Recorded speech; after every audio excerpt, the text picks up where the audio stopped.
Hey everyone, this is Josh Carney from Carney Media Group and the Music Tech Help Guy YouTube channel. In this video, I want to talk about ear training and why honing your ears and your aural skills is absolutely pivotal for improving your mixes and improving the quality of your work in general in audio and music production. This video was done in partnership with SoundGym. SoundGym is an online audio ear training and learning center for producers and engineers. It's like going to the gym but for your ears. SoundGym creates a daily workout for you that only takes about 15 to 20 minutes to complete. Each day you complete your workout, you improve your critical listening and aural skills, including EQ settings, peak identification, compression and volume, balance memory, pan and stereo imaging, bass management, and more.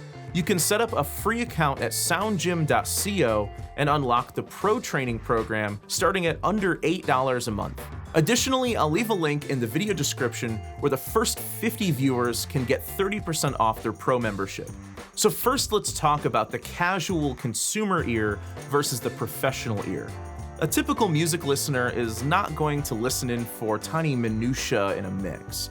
They'll either like the song, maybe they'll enjoy the melody, the hook, the lyrics, the overall message, maybe the bass line or the beat, or maybe they don't like any of those things. But that's how a casual listener is going to judge the quality of a song. They're not going to be aware that you spend hours and hours in mixing and mastering, working out the stereo image, working out the bass management and the frequency balance so that the song properly fills the digital space within your DAW.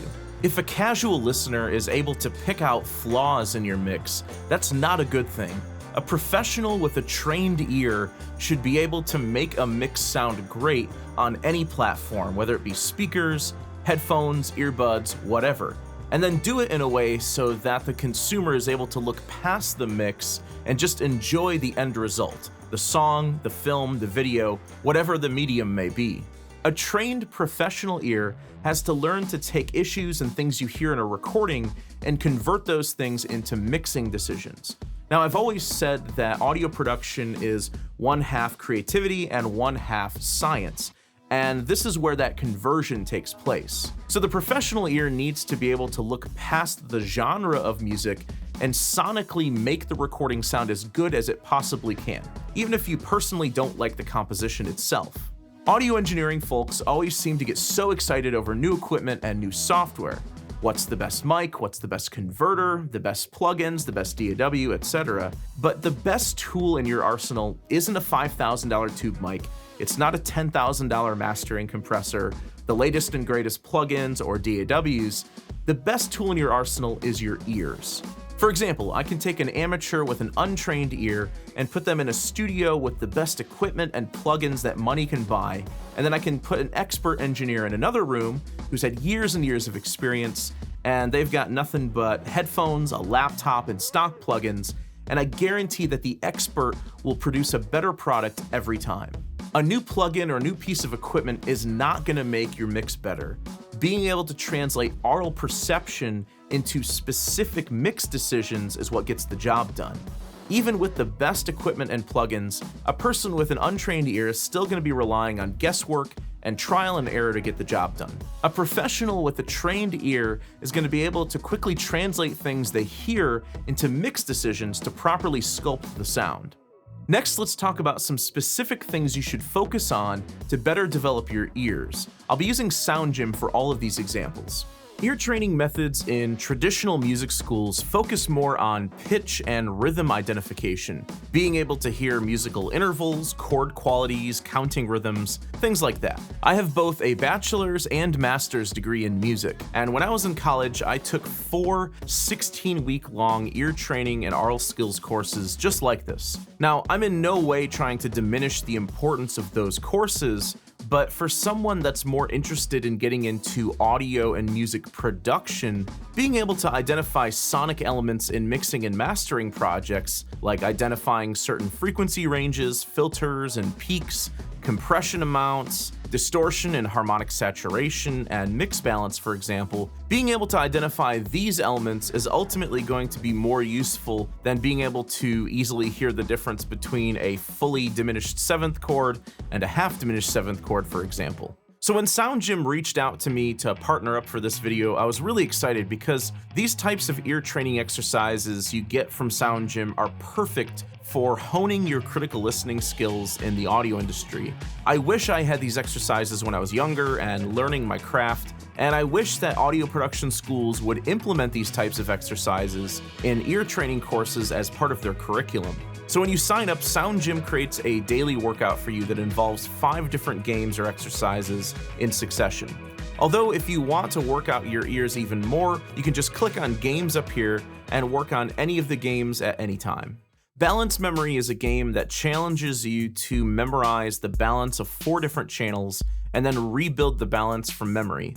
So you listen to the balance of a musical example, and then when you're ready, you click Set Levels and set the levels from memory.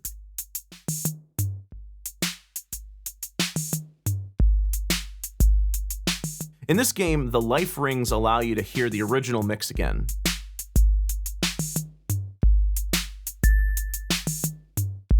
It'll show you how accurate your mix balance was, and you can compare your mix to the original.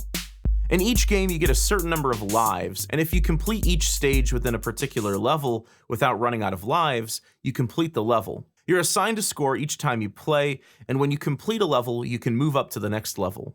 Each level gets progressively more and more challenging. You can also change up the training sounds down here. So instead of a drum kit, let's use a song mix as an example this time. Embrace love, embrace love, embrace love, embrace love, embrace love. Balance memory is really helpful because volume adjustments under 3 decibels are actually pretty hard for your ear to hear, especially when you're trying to balance the relative volumes of 4 different sounds. If you find that balance memory is a bit too tough at first, you may want to work your way up first in the dB King game. This one is pretty simple. You can hear a musical example before or after a gain adjustment, and then you select the gain adjustment that you hear.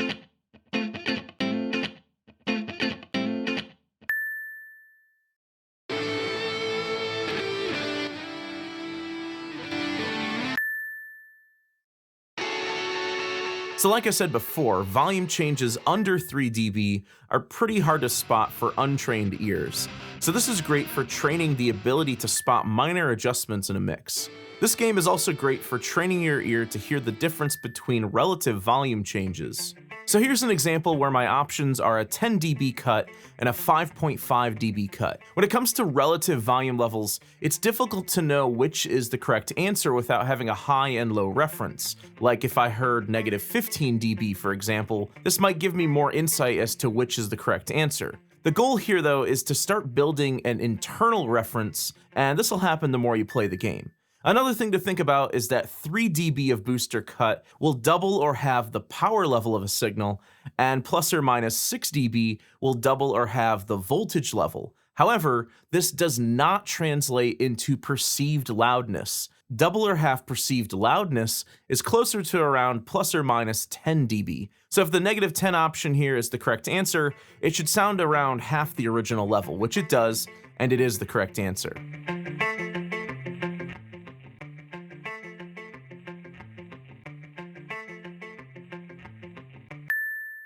So as you develop this internal reference, these things will get easier and easier. One of my favorite games on SoundGym is EQ Night. Here you get an original audio example and then 2 different audio examples with 2 or 3 EQ adjustments applied. You have to select the correct audio example that matches the EQ adjustment shown.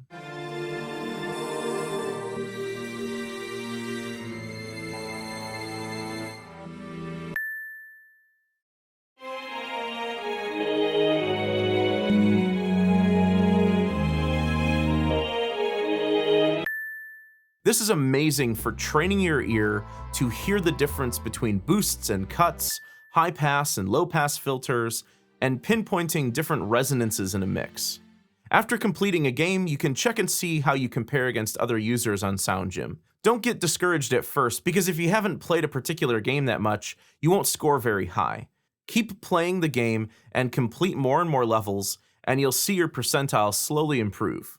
If you click on the Stats tab, you can see your total ranking on the site with the percentile of all the games averaged together. This is particularly helpful because it allows you to see where your strengths and deficiencies are. In addition to EQ Night, there are 5 other games that deal with equalization. Peak Master has you identify where a resonant peak is located in the frequency spectrum. And Kit Cut does the opposite. This has you identify where a cut frequency is.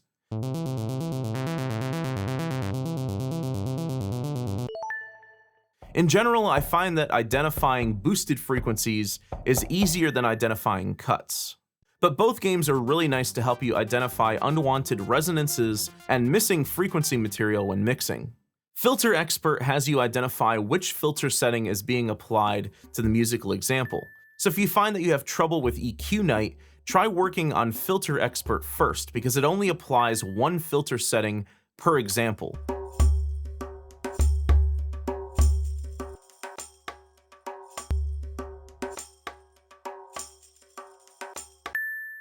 Then when you're comfortable identifying individual filters, cuts, and resonances, you can try this out on EQ Night, which can have 2 or 3 applied all at once.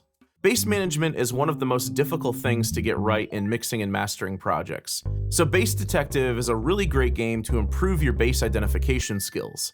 This is similar to Peak Master, but it only focuses on identifying peaks in the low frequencies.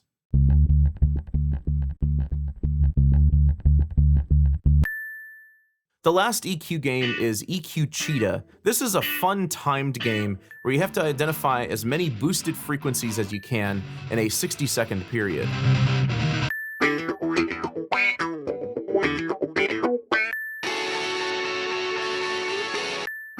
Dr. Compressor presents you with 2 sounds, one that's more compressed than the other.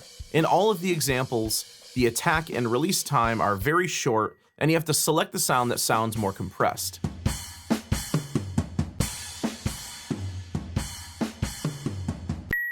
Hearing dynamic differences in audio examples is much harder than hearing frequency changes. Panman has you identify where a sound is located in the stereo field.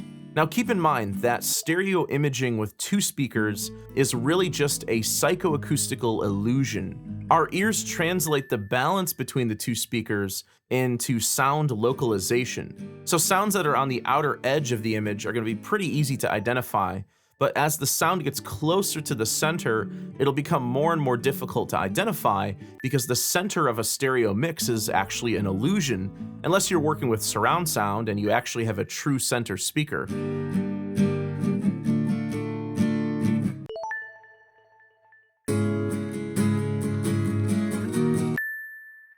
Delay control has you identify the amount of delay applied to a signal in milliseconds. Now keep in mind that 1,000 milliseconds is 1 second, so 500 milliseconds is a half a second. Delays from 1 to about 30 milliseconds are not going to sound like an echo or really a delay at all. They're going to sound more like a thickening effect.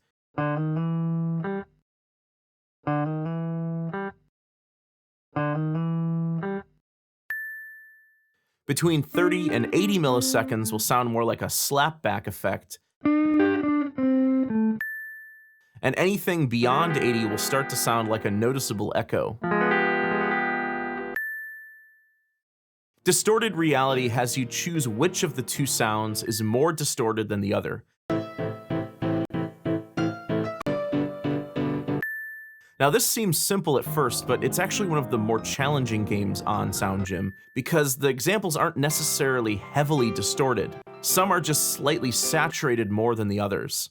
The best engineers have the ability to pick out recordings that are saturated in a good way with even harmonics that are usually added by using analog equipment, or recordings that are saturated in a bad way and have out-of-place distorted harmonics, usually caused by aliasing issues and overusing distortion-type plugins.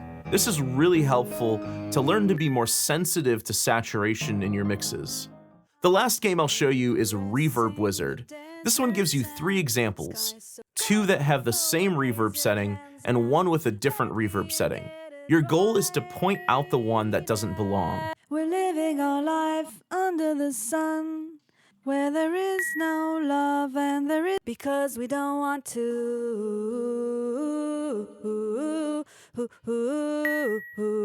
This starts off easily enough, but as you progress further and further, you'll find that the reverb differences are more difficult to pinpoint.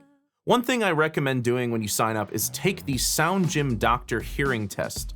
This will allow you to determine if you have any hearing deficiencies or not. The thing is, your hearing range naturally changes over time. Your ear funnels sound waves down your ear canal, and sound pressure vibrates your eardrum. Your eardrum is attached to 3 tiny bones called ossicles that act like a mechanical amplifier.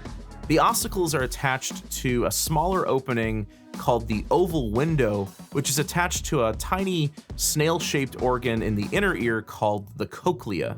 The cochlea is fluid-filled and contains around 15 to 16,000 tiny little hair cells at birth, and these are called cilia.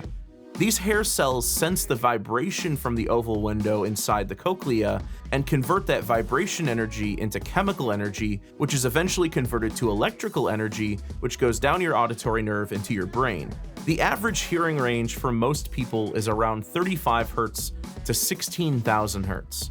However, by age 50, most people can only hear up to about 10,000 Hz. Typically, natural hearing loss over time affects the high range more so than the low range. This is because there are less cilia that are sensitive to high frequencies than there are cilia that are sensitive to lower frequencies. These are called inner and outer cilia. When cilia die out, they don't come back. After completing the SoundGym Doctor test, you can see where your hearing range is at based on your age. Now, don't get discouraged if your hearing isn't as great as it should be for your age. It doesn't mean that you shouldn't do mixing work. The main takeaway here is that ear training hones your critical listening skills. It's not going to improve your frequency range that's lost over time, but it will help you to better identify sonic elements in a mix. An untrained ear will automatically mask out elements that your brain doesn't think is important material. When you train your ears, you're training your brain, and you're essentially unmasking your hearing to learn to better identify elements in a mix that a casual listener wouldn't immediately notice. Ear training is quality control for your mixes, and it's absolutely essential to a career in audio and music production, regardless of your age. So that's how you can use SoundGym to help develop your ear and ultimately improve the quality of your mixing and mastering skills. Hopefully this video has helped to give you some insight to the world of ear training and the importance of maintaining your ear health and developing your critical listening skills. You can set up a free account at soundgym.co and unlock the Pro Training program starting at under $8 a month. Additionally, I'll leave a coupon link in the video description where the first 50 viewers can get 30% off a Pro membership. If you like this video, please leave a thumbs up and subscribe to the channel to see more content like this. You can also check me out on my social media at Facebook, Twitter, Instagram, and if you'd like to make a monthly contribution to the channel, you can head over to patreon.com/MusicTechHelpGuy. Thanks for the support, and thanks for watching.